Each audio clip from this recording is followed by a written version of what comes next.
کہ قرآن کے اندر کوئی زیر اور زبر کی غلطی نہیں کر سکتا. اگر دین اور شریعت میں مطلوب و مقصود ہوتا وہ اپنے نبی کی تاریخ پیدائش کی حفاظت نہ کرتا. اگر تاریخ کی پیدائش کی حفاظت کس نے کرنی تھی؟ اللہ رب العزت نے. مطلوب نہیں تھا. پتہ کیوں نہیں مطلوب؟ انبیاء کتنے ہیں؟ لاکھوں. صحابہ کتنے ہیں؟ لاکھوں. اولیاء کتنے ہیں؟ لاکھوں. تابعین کتنے ہیں؟ لاکھوں. ایمانداری سے بتلائیے سب سے زیادہ حق بالفرض آپ کا فلسفہ مان لیا جائے اور ہے بھی غلط کہ برتھ ڈے منانی چاہیے. یہ بھی بات یاد رکھیں یوم پیدائش پہ خوشی کا منانا. آج کسی کے گھر بچہ پیدا ہوا اس دن وہ خوش ہو رہا ہے, نیچرل اور فطری بات ہے. اس بات کو 1 سال گزر جائے اسی تاریخ پہ خوش ہونا, اس میں اور اس میں بھی فرق ہے. یہ سالگرہ ہے, یہ برتھ ڈے ہے, یہ تہوار کہاں سے آیا اس حوالے سے آپ کے سامنے بات رکھوں گا. لیکن مجھے ایک بات بتلائیے کہ نبی کریم صلی اللہ علیہ وسلم کی تاریخ پیدائش کے اوپر اتنا جو اختلاف ہے, اتنا اختلاف ہے, اتنا وافر اختلاف, اللہ رب العزت کو نہیں تھا پتا کہ نبی کریم صلی اللہ علیہ وسلم دین کامل اکمل مکمل. مجھے ایمانداری سے بتلائیے کیا نبی کریم نے دین پورا پہنچایا کہ نہیں پہنچایا؟ اگر پہنچایا ہے تو یہ بات بتلائیے کیا نبی کریم صلی اللہ علیہ وسلم نے عید میلاد النبی کا بتلایا؟ اگر نبی کریم کی یہ ذمہ داری اللہ نے لگائی ہے کہ دین پورا پہنچا کے آنا ہے, اور نبی کریم نے صحابہ کو گواہ بنایا کہ کیا میں نے دین پورا پہنچایا؟ صحابہ نے کہا آپ نے پہنچا دیا. آپ ایمانداری سے بتلائیے عید میلاد النبی جو لوگ مناتے ہیں وہ اس کو نیکی سمجھ کے مناتے ہیں کہ برائی سمجھ کے مناتے ہیں؟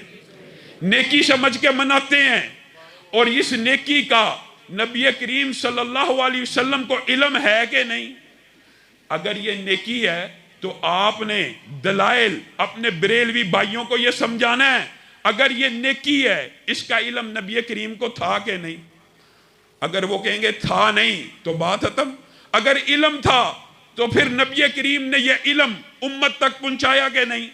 اگر وہ کہیں علم تھا پہنچایا نہیں, معاذ اللہ, نبی کریم صلی اللہ علیہ وسلم نے بات پہنچانے کے اندر خیانت کی ہے. میرے بھائیوں, دکھ اور افسوس کی بات پتہ کیا؟ دکھ اور افسوس کی بات یہ ہے کہ ہم بات کرتے ہیں, تانے بھی ہمیں ملتے ہیں, گستاخی کے فتوے بھی ہم پہ لگتے ہیں. ہم کہتے ہیں آپ اپنے سگے باپ کا نام اپنے سگے باپ کی جوتی کے اوپر لکھ سکتے ہیں؟ نہیں لکھ سکتے. اللہ کی قسم دکھ ہوتا ہے. گستاخ ہم ہیں, فتوے ہمارے اوپر. میں کہتا ہوں یہ نعلین مبارک نبی کریم کے ساتھ جو منصوبہ صحیح سند سے ثابت نہیں, بالفرض مان لیا جائے یہ صحیح سند سے ثابت ہوں, یہ نبی ہی کے نعلین کا عکس ہو, مان لیجئے نبی ہی کے نعلین کا عکس ہے. اس عکس کے اوپر آپ کا ضمیر کیسے گوارا کرتا ہے کہ نام محمد کو لکھ دیا جائے؟ نعلین کے اوپر ایمانداری سے بتلاؤ تمہارے باپ کی, کسی عالم دین کی, کسی ولی اللہ کی جوتی ہو, اس کے اوپر اس عالم دین کا یا باپ کا نام لکھ سکتے ہو؟ پھر اس استقبال کے لیے ان جوتیوں کو لہرا سکتے ہو؟ اگر وہ ایئرپورٹ میں حج کر کے آئے, باپ کی جوتیاں جا کے لہراؤ, باپ تمہیں جوتے مارے گا, کہے گا یہ کیا بات کر دی.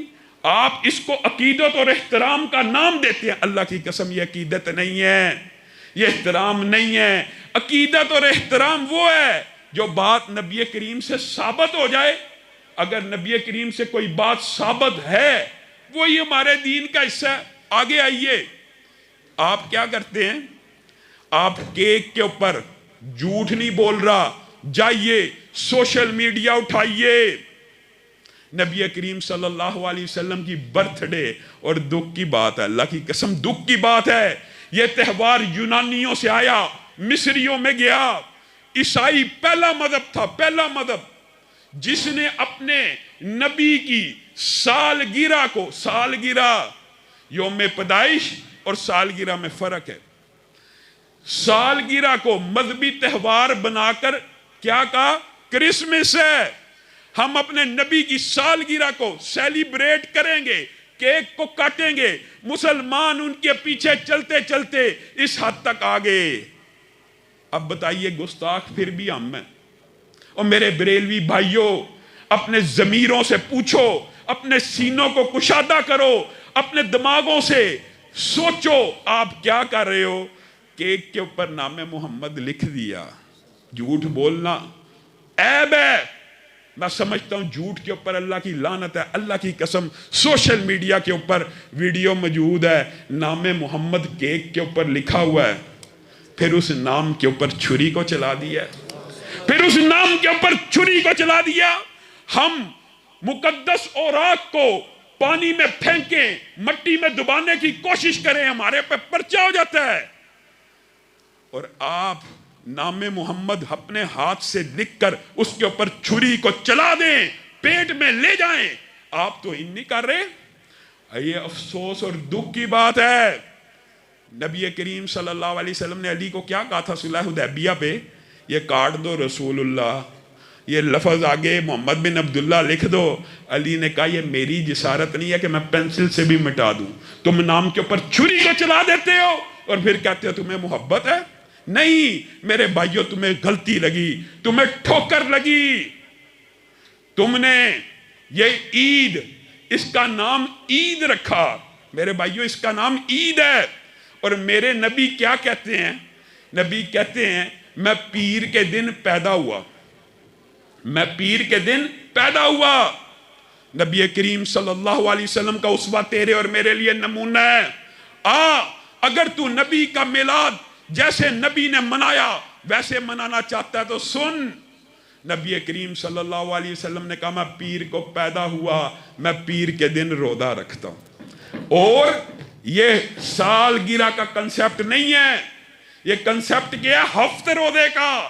جس نے نبی کریم صلی اللہ علیہ وسلم کی طرح اس دن شکرانہ ادا کرنا ہے کہ اللہ کے نبی پیر کو آئے، پیر کو پیدا ہوئے، پیر کو مبعوث ہوئے، آئیے جس نے شکرانہ ادا کرنا ہے وہ روزے کو رکھے۔ اللہ کی قسم کوئی اہل حدیث عالم آپ کے اوپر اعتراض کر جائے ہم ذمہ دار ہیں، نہیں کر سکتا۔ یہ نبی کا اسوہ ہے۔ اب یہاں پہ بھی ایک نقطہ ہے، بتائیے کیا نقطہ؟ یہ ہے کہ پیر کے دن نبی کریم نے روزہ رکھا ہے۔ عید کے دن روزہ ہوتا ہے؟ اگر یہ دن عید کا دن ہو تو اس دن روزہ، اللہ معاف کرے، اللہ معاف کرے، عید کے دن کس کا روزہ ہوتا ہے؟ سب کو پتہ ہے یہ کیا فلسفہ ہے؟ نبی کریم پیر کو پیدا ہوئے، پیر کے دن روزہ رکھا۔ آپ کہتے ہو نہیں اس دن عید ہے، نبی کہتے ہیں اس دن میں نے روزہ رکھنا ہے، آپ کہتے ہو عید ہے۔ اس بات کی طرف آتا ہوں جو چھوڑ کے گیا ہوں، وہ کیا ہے؟ لاکھوں انبیاء ہیں، لاکھوں صحابہ ہیں، سب سے پہلا حق اگر سالگرہ اسلام میں ہو تو کس کا ہے؟ نبیوں کا ہے کہ نہیں پہلا حق؟ پھر کس کا ہے؟ صحابہ کا۔ پھر کس کا ہے؟ اولیاء کا، تابعین کا۔ آپ بتلائیے دن تو 365 ہیں، افراد تو لاکھوں ہیں، کیسے منائی جائے گی؟ کیسے منائی جائے گی؟ 365 دن تھوڑے ہیں، انبیاء زیادہ ہیں۔ اور میرے بھائیوں اللہ کی قسم تم سالگرہ کی بات کرتے ہو، اللہ رب العزت نے انبیاء کی قبروں کو بھی محفوظ نہیں رکھا۔ محفوظ رکھنے سے مراد یہ نہیں کہ معاذ اللہ ان کے اجساد کو مٹی نے کھا لیا۔ ہمارا یہ عقیدہ ہے کہ انبیاء جتنے بھی ہوتے ہیں ان کے جسموں کو مٹی نہیں کھاتی، خلط کر دیا گیا۔ کیا مطلب؟ 1,00,000 سے زائد انبیاء ہیں، 1,00,000 سے زائد انبیاء ہیں۔ آپ بتلائیے ان میں سے کتنے نبیوں کی قبریں معلوم ہیں؟ آپ کو پتا کتنے نبیوں کی قبریں معلوم ہیں؟ کوئی اوتھینٹیسٹی سے تصدیقاً اور سچ معنوں میں، صحیح معنوں میں نشاندہی کرنا چاہے تو 10 کے قریب انبیاء ہیں کہ جن کے بارے میں یہ کہا جاتا ہے فلاں کی قبر فلاں جگہ، فلاں کی قبر فلاں جگہ۔ ہاں یہ ضرور پتہ ہے کہ سینکڑوں انبیاء اس خطے میں دفن ہوئے، سینکڑوں انبیاء اس خطے میں دفن ہوئے۔ واحد نبی کریم صلی اللہ علیہ وسلم ہیں جن کی قبر کے بارے میں یقین ہے کہ یہ یہیں پہ دفن ہوئے۔ آپ بتلائیے اگر قبریں شریعت کا مطلوب اور مقصود ہوتی تو کائنات کی کون سی ہستیاں ہوتی جن کی قبریں اللہ تعالیٰ لوگوں کے سامنے آشکار کر دیتا؟ انبیاء کی قبریں اگر واقعی مزار بنانا دین اور شریعت ہوتا تو انبیاء اس لائق تھے کہ ان کے مزار بنتے. ان کی قبریں اللہ نے بلا دی، ان کی قبریں اللہ نے خلط کر دی. لیکن تیرا ولی، اس کا مزار بننا چاہیے، اس کا مقبرہ اچھا بننا چاہیے. یہ کہاں سے آیا فلسفہ؟ میرے بھائیوں، عید میلاد النبی کا یہ جو سارے کا سارا فلسفہ ہے، یہ باطل ہے، یہ غلط ہے. اس کے دلائل ہیں، علماء آپ کے سامنے دلائل رکھتے چلے جائیں گے. لیکن میں آج آپ کے سامنے یہ بات کہنا چاہتا ہوں، ہمارے بھائی جن کو یہ کہا جاتا ہے کہ یہ بدعت ہے، اس کا دین اور شریعت سے تعلق نہیں ہے، یہ نیکی سمجھ کے کرتے ہو، نیکی سمجھ کے کرتے ہیں. نبی کریم صلی اللہ علیہ وسلم نے کوئی اس نیکی کا علم نہیں تھا، اس کا کیا جواب دے سکتے ہیں؟ یہ علم تھا، بتلائیے. پوری امت کے فقیہ جمع ہو جائیں، اللہ کی قسم کسی عالم نے یہ نہیں کہا، چاہے وہ بریلوی کا ہو، دیوبند کا ہو، اعتراف کرنا چاہیے. اور انہوں نے اعتراف کیا کہ واقعی نبی کریم نے نہیں بنائی، نبی کریم نے نہیں بتلائی، صحابہ نے نہیں منائی، صحابہ نے نہیں بتلائی، تابعین نے نہیں منائی، تابعین نے نہیں بتلائی. کس نے منائی ہے؟ سبطین شاہ نقوی صاحب اپنا ایک واقعہ بیان کرتے ہیں کہ میرے ساتھ کسی بریلوی عالم کی بات ہوگی، میں نے کہا نہ نبی نے منائی، نہ صحابہ نے منائی، نہ تابعین نے منائی. اس نے کہا ہاں انہوں نے نہیں منائی، لیکن ایک دلیل ہے ہمارے پاس. کیا دلیل ہے؟ ابو لہب نے منائی ہے. پیدائش کے دن جو خوشی منائی اس کو منطبق کیا سالگرہ پہ. سبطین شاہ نقوی صاحب کہتے ہیں آپ کیوں نہیں مناتے؟ سبطین شاہ صاحب سے اس بریلوی عالم نے پوچھا آپ کیوں نہیں مناتے؟ سبطین شاہ صاحب نے پوچھا آپ کیوں مناتے ہیں؟ کہا ابو لہب نے منائی. کہا آپ کیوں نہیں مناتے؟ کہتا ابو لہب نے منائی. تم کس لیے نہیں مناتے؟ اس لیے کہ ابو لہب نے منائی. ابو لہب ہمارے لیے حجت ہیں. آگے آئیے، یہ جو حدیث اور روایت پیش کی جاتی ہے ابو لہب کے بارے میں کہ اس نے ایک لونڈی کو آزاد کیا، کسی شخص نے خواب دیکھا.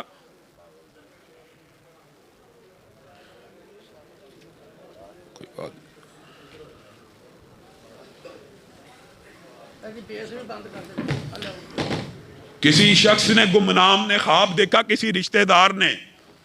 کیا خواب دیکھا؟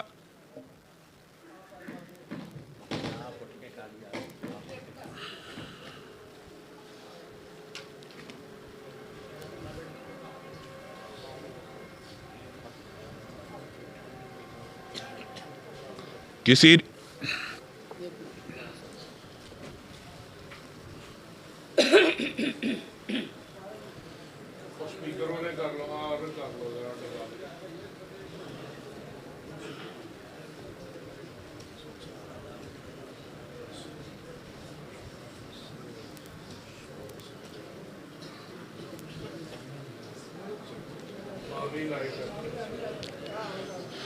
کسی مجہول الحال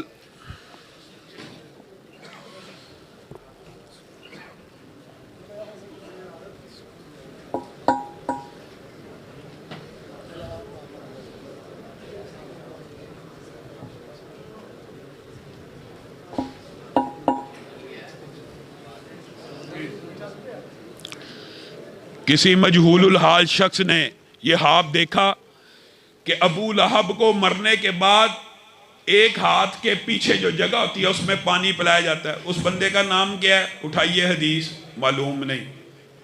کون ہے وہ شخص؟ معلوم نہیں. خواب حجت ہوتے ہیں غیر نبی کے؟ آپ کو پتہ ہونا چاہیے. کسی غیر نبی نے کوئی خواب دیکھا وہ حجت ہوتا ہے؟ وہ شرعی دلیل ہوتا ہے؟ نہیں. ویسے بھی یہ بات قرآن کے خلاف ہے. جس ہاتھ کے بارے میں اللہ رب العزت کیا کہتا ہے؟ تبت یدا ابی لہب و تب.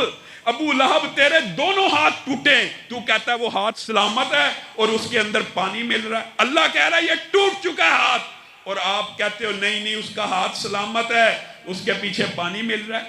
یہ دلائل یہ کہاں سے گڑے؟ جب آپ مان گئے کہ یہ عبادت ہے، یہ دین ہے، یہ نیکی ہے، پھر اس عبادت، دین اور نیکی کا ثبوت نبی کریم سے ملنا لازم ہے. آگے سے کہتے ہیں منع کی دلیل ہونی چاہیے. یہ عام طالب علم جو ہمارا مدرسے کی پہلی کلاس میں داخل ہوتا ہے ان کا بھی ہمارا بھی یہ متفق اور اجماعی مسئلہ ہے کہ عبادت کا ثبوت ہونا چاہیے. کیا مطلب؟ عبادت صرف وہی قابل قبول ہے جس کے اوپر نبی کی مہر ہے. ہم عبادت کے بارے میں بات کرتے ہیں اور جو دنیاوی معاملات ہوتے ہیں نا وہاں پہ دلائل ہوتی ہے منع کے. دلیل ہونی چاہیے. پینٹ شرٹ حرام، اس کی دلیل ہونی چاہیے منع کی.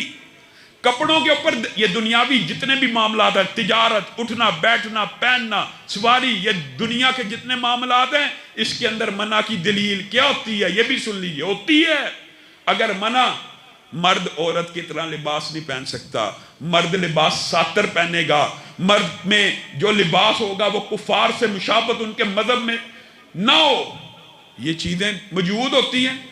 عبادت جو بھی ہوگی عام اجماع اس بارے میں کیا کہ عبادت کے اوپر نبی کریم کی مہر ہوگی تبھی وہ عبادت ہوگی. وجہ کیا ہے؟ وجہ اس بات کی وجہ کیا ہے؟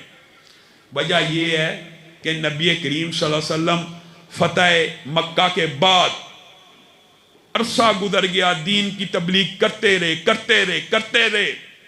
حجۃ الوداع کا موقع آیا، نبی کریم صلی اللہ علیہ وسلم نے جب صحابہ کو گواہ بنایا دین پورا پہنچا دیا. صحابہ نے کہا پورا پہنچا دیا. اللہ رب العزت نے کیا آیت نازل کی؟ الیوم اکملت لکم دینکم، آج کے دن تمہارا دین مکمل ہو گیا ہے. اور نبی کریم کون ہے؟ حریص علیکم بالمؤمنین رؤوف الرحیم. اس آیت کا ترجمہ کیا بنتا ہے؟ حریص ہیں کس بارے میں؟ کہ اللہ میری ساری امت جنت میں چلی جائے. وہ چاہتے ہیں میں اور آپ جنت میں چلے جائیں. وہ نبی ایسا رؤوف الرحیم ہے کہ قیامت کے دن بار بار اللہ کی بارگاہ میں سجدے میں جا رہا ہے، اللہ میری امت کو معاف کر دے. اللہ معاف کر رہا ہے. سجدہ سجدہ سجدہ. شفاعت کی حدیثیں پڑھیں حیران رہ جائیں گے. حتیٰ کہ آخری سجدے پہ پہنچیں گے اور گمان کریں گے. گمان کیا کریں گے؟ کہ شاید میری امت کا کوئی شخص اب جہنم میں نہیں ہے. تب سر اٹھائیں گے. یہ نبی جو دنیا میں بھی حریص ہے، آخرت میں بھی جہنم سے بچانا چاہتا ہے، وہ نبی نیکی کا کوئی کام بغیر بتائے چلا گیا. وہ نبی دین کا کوئی کام رہتا تھا جو تجھے تو وہی آ گئی، نبی کو نہیں پتا چلا. جی نبی کریم چپکے سے اٹھے تھے. معاذ اللہ، نبی کا یہ مقام ہوتا ہے. نبی چپکے سے اٹھے تھے. حضرت عائشہ کو بھی نہیں تھا پتا چلا. جنت البقیع میں چلے گئے، ساری رات عبادت کی، چپکے سے معاذ اللہ واپس آئے اور سو گئے. امت کو خبر نہ ہو جائے، امت اس رات عبادت نہ کر لے، امت جنت میں نہ چلی جائے. یہ مولوی نے تمہیں غلط پٹی پڑھائی ہے، یہ مولوی نے تمہیں باطل استدلال سکھایا ہے. اللہ کی قسم ہم نبی کے بارے میں یہ ایمان اور یقین رکھتے ہیں. نبی تو ایسے ایمانت دار ہیں. ایمانداری سے صرف ایک مثال دوں گا. اتنا ایمانت دار نبی کو ہی ہو سکتا ہے. احد میں زخمی ہیں، احد میں دندان شہید ہو گئے، چہرہ بھی لہو رنگ ہے، پاؤں بھی، کپڑے بھی، غم میں ہیں، غصے میں ہیں. اچانک منہ سے کیا الفاظ نکلے؟ اللہ اس قریش قوم کو کیسے معاف کرے گا جو اپنے نبی کو زخمی کرتی ہے. 3 ساتھیوں کا نام لیا. اللہ ان تینوں کو کیسے معاف کرتا ہے؟ جو اپنے نبی کے دندان مبارک کو شہید کر دیں، جو نبی کا لہو لہان کر دیں. اللہ اس قوم کو کیسے معاف کرے گا بتائیے.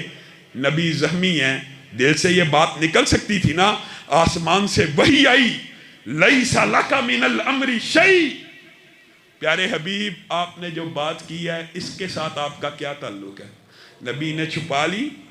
نبی اسی وقت بتا رہا ہے کہ آسمان سے وحی نازل ہوگی. یہ اتنا امین نبی ہے. یہ جو میں نے پچھلی بات کی ہے اللہ نے ریجیکٹ کر دی ہے، اور اللہ رب العزت نے فتح مکہ کے اندر سارے قریش کے اسلام کو قبول کر لیا. اللہ نے معاف بھی کر دیا. اللہ نے نبی کو کہا تجھے اس بات سے تیرا کیا تعلق؟ یہ اللہ کی مرضی ہے. نبی چھپا گئے. نبی قریش مکہ کے سامنے کھڑے ہیں، ان کو تبلیغ کر رہے ہیں. نبی نہ ام مکتوم لائن میں ہیں. آسمان سے وحی آ گئی، عبس وتولی. نبی چھپا سکتے تھے، کچھ دیر تخیر کر سکتے تھے، کچھ دیر پینڈ ہو سکتی تھی کہ یہ میرے اتنے بڑے بڑے سرداران ہیں، ان کے سامنے کہیں دل آزاری نہ ہو جائے. اللہ کی قسم نبی نے ایسا نہیں کیا. کہا عبس وتولی، آسمان سے وحی آ گئی ہے، تمہاری طرف منہ نہیں کروں گا، اس کی طرف کروں گا. یہ نبی اتنا ایمانت دار ہے؟ تم کہتے ہو نہیں نہیں نیکی کا کوئی کام بغیر بتائے دنیا سے چلا گیا، ایک اتنا بڑی عبادت کا فعل جو تو نے گڑ لیا۔ اچھا پھر جب یہ دلائل دیے جاتے ہیں نیت نیک ہونی چاہیے، نیت نیک ہونا کوئی مسئلہ نہیں، نیت کے اوپر اعمال کا دار و مدار نیتوں کے اوپر ہوتا ہے۔ درست بات ہے نیت لیکن جتنی مرضی اچھی ہو اس کے اوپر بھی مہر نبوت ہوگی تو قابل قبول ہے۔ ابو بردہ جانتے ہیں نا صحابی رسول ہیں، بتائیے کس عمدہ نیت کے ساتھ، یہ بھی ایک لمبا چوڑا اور طویل مضمون ہے، ایک مثال آپ کے سامنے رکھتا ہوں، کتنی عمدہ نیت کے ساتھ نبی کریم کے پاس آئے، اے اللہ کے رسول آج ابو بردہ اٹھا ہے، فجر کی نماز پڑھی ہے، سورج نکلا ہے، سب سے پہلے بکری کی گردن پہ چھری کو پھیرا ہے کہ میرے محلے کے غریب ہیں، سب سے پہلے ان کے گھر گوشت جائے، ابو بردہ کی بکری کا جائے۔ نیت نیک ہے کہ بد ہے؟ بتائیے کتنی عمدہ نیت ہے۔ نبی کریم کی پیشانی کے اوپر سلوٹیں پڑ گئیں، کہا ابو بردہ تیری بکری گوشت کی بکری ہے، صدقے کی بکری ہے، لیکن اگر تو قربانی کرنا چاہتا ہے تو پہلے عید کی نماز کو ادا کر۔ آپ پورے کا پورا دین ایجاد کر لیں، نبی کی مہر موجود نہ ہو تو قربانی بتائیے ایمانداری سے۔ نماز عید 2 رکعت کتنی دیر میں پڑھ لیتے ہو؟ 4 منٹ، اور 4 منٹ پہلے سے کیا فرق ہے؟ اگر 4 منٹ پہلے کے اوپر نبی کی مہر نہ ہو، صحابی رسول ہو، ولی نہیں، پیر نہیں، فقیر نہیں، صحابی رسول ہو، نیک نیتی کے ساتھ بکری کو ذبح کرے، اللہ اس کی قربانی کو قبول نہیں کرتا، صدقے کی بکری مانتا ہے، گوشت کی بکری مانتا ہے۔ اسی طرح اگر بات آئی ہے تو سمجھ لیجئے، ابھی عید قربان گزری، آپ میں سے کوئی بندہ حلال روزی کماتا ہے، حلال روزی سے 60-70 ہزار روپیہ اکٹھا کیا، بازار میں گیا، حلال تجارت کی، ایک گائے لے آیا، گائے لے کے گھر آیا، حلال جانور ہے گائے، قربانی کی نیت سے لے کے آیا ہے، حلال پیسوں سے لے کے آیا ہے، کان کٹا ہوا نکل آیا ہے، بتائیے قربانی لگ جائے گی؟ کیوں نہیں لگے گی؟ کیونکہ نبی کریم صلی اللہ علیہ وسلم نے اس کو عیب کہا ہے۔ میرے بھائیو رک جاؤ، قربانی کے اندر عیب دار قربانی نہیں لگتی، لیکن نماز عیب دار بھی قبول ہے، نماز عیب دار بھی قبول، حج عیب دار بھی قبول، عمرہ عیب دار بھی قبول، عیدیں عیب دار بھی قبول، قربانی صرف قبول نہیں۔ یہ کہاں سے فلسفہ آیا؟ باقی ہر چیز عیب دار۔ حلاد بن رافع کا واقعہ ذہن میں آ گیا ہے، اللہ کی قسم نماز کی بات آئی ہے نا، بعض ساتھی کہتے ہیں بڑے متشدد ہو آپ لوگ، آپ حدیث رسول صلو کما رأیتمونی اصلی کے اوپر ٹک جاتے ہو، ویسے ہی پڑھنی ہے جیسے رسول اللہ نے پڑھی۔ اور میرے بھائیو صحابی رسول نماز پڑھنے کے لیے آیا ہے، نبی کریم نے کہا ارجع فصلی فإنک لم تصلی، واپس لوٹ جائیے، نماز کو دوبارہ ادا کیجیے، آپ نے نماز کو ادا ہی نہیں کیا۔ پھر آیا، پھر یہی ڈائلاگ، پھر آیا، پھر یہی ڈائلاگ۔ صحابی نے کہا حلاد بن رافع نے، اے اللہ کے رسول مجھے اس سے بہتر آتی نہیں، مجھے بتلائیے عیب کیا ہے، عیب کیا ہے اس میں؟ تم ہم سے واجبات فرائض ان کی بات کرتے ہو، ایمانداری سے بتاؤ نبی کریم نے کیا کہا کہ جب تم رکوع کرو اعتدال سے کیا کرو، پوری کمر سیدھا کیا کرو، جب رکوع سے سر اٹھاؤ سیدھے سکون سے کھڑے ہو جایا کرو، اعتدال سے کھڑے ہو جایا کرو، سجدہ کرو، اعتدال کرو۔ نبی کریم یہ جو اعتدال بتا رہے ہیں آپ کی فقہ میں، یہ اعتدال کیا ہے؟ یا امت کے اندر یہ اعتدال کیا ہے؟ سنت ہے، سنت ہے، فرائض واجبات کی بات نہیں کر رہا۔ صلو کما رأیتمونی اصلی ہمارے نزدیک فرض اور واجب ہے کہ نماز اسی طرح ہوگی جیسے رسول اللہ کو پڑھتے دیکھا۔ میرے بھائیو رسول اللہ نے ایک مرتبہ زندگی میں حج کیا، وہ حج محفوظ ہے۔ نبی نے 13 سال باجماعت امامت کرائی، ہزاروں صحابہ نے دیکھی، وہ نماز محفوظ نہیں، اس کا ہر عمل محفوظ نہیں، یہ باطل آپ کو سوچ اور فکر دی گئی ہے۔ اللہ کی قسم نبی کی ہر نماز کا حصہ محفوظ ہے، ہر حصہ محفوظ ہے۔ نبی کریم کہہ رہے ہیں تو نے اعتدال نہیں کیا، اور یہ کسی مولوی کا فتویٰ نہیں، نبی کا ہے۔ آئیے حضرت حذیفہ بن یمان نے ایک تابعی کو اسی طرح دیکھا، اور بعض روایات کے اندر ہے وہ بھی صحابی تھے، کیا دیکھا اسی طرح نماز پڑھ رہے تھے جیسے حضرات پڑھتے ہیں۔ حذیفہ نے کہا آپ نے نماز کو ادا نہیں کیا، دوبارہ کیجئے۔ کہا میں تو 40 برس سے ایسے ہی نماز پڑھ رہا ہوں۔ حضرت حذیفہ نے کہا اللہ کی قسم اگر آپ 40 برس سے یہ نماز پڑھ رہے ہیں تو آپ سمجھے آپ نے نماز پڑھی ہی نہیں۔ یہ مولوی کا فتویٰ نہیں ہے، یہ ایک صحابی کا فتویٰ ہے۔ کس کو دے رہا ہے؟ تابعی کو دے رہا ہے کہ اگر آپ نے اعتدال کی سنت کو چھوڑ کے یہ نماز پڑھی ہے، آپ ہمارے سے فرائض چھڑاتے ہیں، واجبات چھڑاتے ہیں۔ اگر اعتدال سے نہیں پڑھی آپ نے نماز ہی نہیں پڑھی۔ اور نصیحت بھی کرتے ہیں، ان کو نصیحت بھی کرتے ہیں کہ میری آپ کو نصیحت ہے کہ آپ اپنی نماز کو درست کریں، ایسا نہ ہو کہ کل قیامت کے دن کہیں اللہ آپ کو امت محمدیہ ہی میں سے نہ اٹھا۔ یعنی ایسا نہ ہو جائے کہ آپ یہ عمل کرتے چلے جائیں۔ نبی کریم صلی اللہ علیہ وسلم کی مہر ہر عمل کے اوپر ہونا اس طرح لازم ہے، ایک طرف 40 برس کی نماز صرف اعتدال کے بغیر ہو، چاہے تابعی ہو قبول نہیں، اور دوسری طرف مولانا حنیف ربانی صاحب کو علم ہے، سنن نسائی کی حدیث ہے، جس نے صرف 2 رکعت نماز ویسے پڑھ لی جس طرح رسول اللہ صلی اللہ علیہ وسلم نے پڑھ لی، اللہ کی قسم وہ ایسے ہو جائے گا جیسے آج ماں کے پیٹ سے پیدا ہوا۔ آپ رسول اللہ کی حدیث کو کمتر سمجھتے ہیں، آپ رسول اللہ کے قول کو ذات تو اعلیٰ پوری امت مانتی ہے، لیکن اللہ کی قسم بات اعلیٰ وہی مانتے ہیں جن کے دل میں حدیث کا احترام ہے۔ حدیث کے احترام کے اوپر ایک بات کر کے میں اپنی بات کو ختم کروں گا۔ نبی کریم صلی اللہ علیہ وسلم بیٹھے ہوئے ہیں، نام لے کے صحابہ کو کہا کل غزوہ تبوک کے اوپر روانہ ہو جانا، فلاں فلاں فلاں۔ اگلے دن جمعہ پڑھانے کے لیے مسجد میں آئے، جمعہ پڑھا رہے ہیں، سامنے دیکھا عبداللہ بیٹھے ہوئے ہیں۔ عبداللہ آپ کو میں نے کہا تھا کہ آپ غزوہ تبوک پہ روانہ ہو جانا، آپ روانہ نہیں ہوئے۔ نیت نیک، دیکھیے عبداللہ کی نیت کیا ہے۔ عبداللہ کہتے ہیں میں نے سوچا شاید زندگی کا آخری مارکا ہو، پتہ نہیں اللہ تعالیٰ زندگی میں پھر جمعہ ادا کرنے کی مہلت آپ کے پیچھے دیتا ہے کہ نہیں، خواہش تھی آخری زندگی کا جمعہ آپ کے پیچھے ادا کروں۔ سواری اللہ کے رسول بار کھڑی ہے، سامان تیار ہے، تیز رفتار ہے، فوری پہنچ جاؤں گا۔ خواہش یہ تھی کہ مسجد النبوی میں جمعہ ادا کروں جس میں ایک نماز 1000 کے برابر ہے۔ رسول اللہ صلی اللہ علیہ وسلم کی پیشانی پہ سلوٹ پڑ گئی، میرا اور آپ کا عقیدہ اور منہج بتا دیا۔ کہا عبداللہ تو سمجھا نہیں، اللہ کی قسم زمین بھر کے سونا لے آ، زمین بھر کے سونا لے آ، اللہ کی بارگاہ میں خلوص نیت سے خرچ کر دے تو ان کے مقام و مرتبے کو نہیں پہنچ سکتا جو میری حدیث کو سن کے روانہ ہو گئے ہیں۔ ایک حدیث کو سن کر روانہ ہونے والے کا اجر یہ صرف سننے کا ہے۔